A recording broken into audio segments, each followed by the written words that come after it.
So what I've got here is the Sync Gen 3LX, which is the master clocking unit, kind of.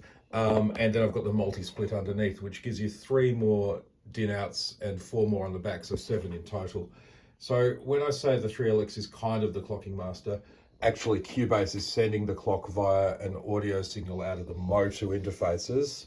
That goes into the back of the 3LX, which then sends it out to whichever of the 5-pin outputs you want, and they can be DIN or MIDI. So DIN sync 24 ppqn or MIDI. And of course, if you can use DIN, you use DIN sync because it's a voltage signal rather than a digital signal, and it's more accurate. So coming out of the 3LX, I've got an output that goes around the back of my Euro rack, which you can't see it, and then it presents a clock and a run signal, which I've then got malted.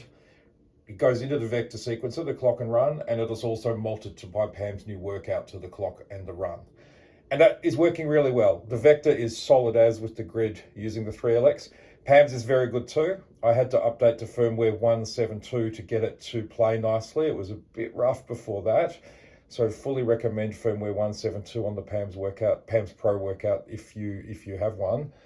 And I've also got a DIN sync going into my Isla Instruments S2400. So what happens then, I'm trying to do this with one hand and it's really not easy. What happens then is, let's delete some things. And what happens then is when I hit record, the clocking VST, which is this thing up here, let me try and open it up. Here it is, sorry, the Sync Gen. And doing this with one hand is horrible. This is the plugin that goes into Cubase, and you can see I've got an offset of 185, a very small offset of samples to get things clocking. And what happens over here when I hit record, clock starts.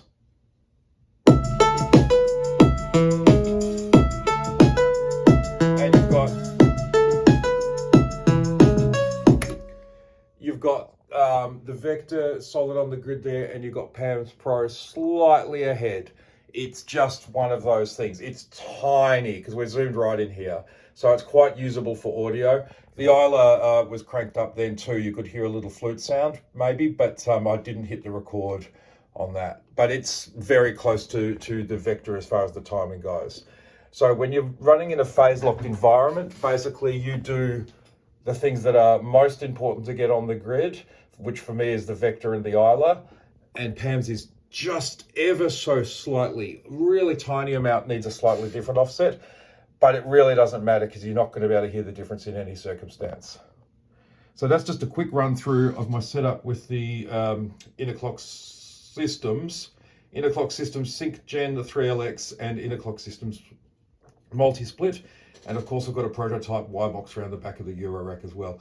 I'm thoroughly impressed by this technology. I think David at Innerclock Systems has done a fantastic job. It took me about 20 minutes to set up, including getting the plugin running. I mean, I have done quite a bit of clocking stuff before, so I kind of get it.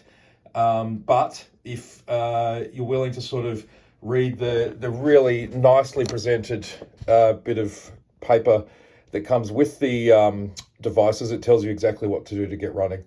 I'm really, really impressed by this solution, and I'm going to do a better video than this handheld thing at some point.